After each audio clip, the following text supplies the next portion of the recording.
Hi, and welcome back to this focus today on student-to-student contact in your Canvas class. As you can see in the statewide education code, student-to-student interaction is a required element of all distance education in the California community colleges.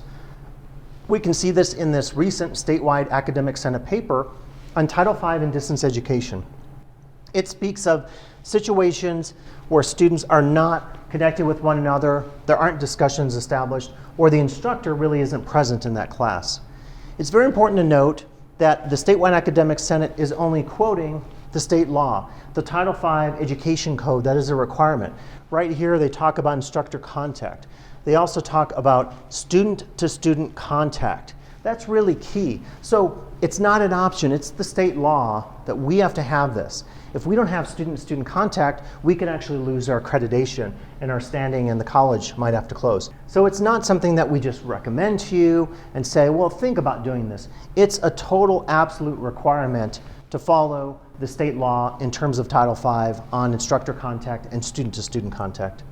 As you create or revise your Canvas class, be sure to consider the best ways to achieve effective student-to-student interaction.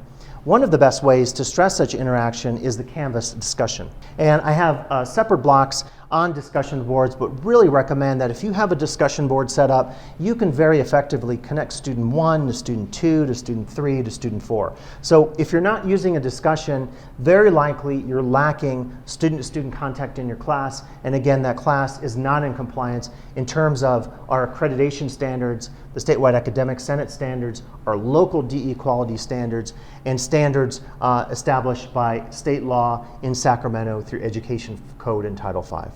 So good luck in establishing effective student-to-student contact in your class, and at this point, please continue to your next block.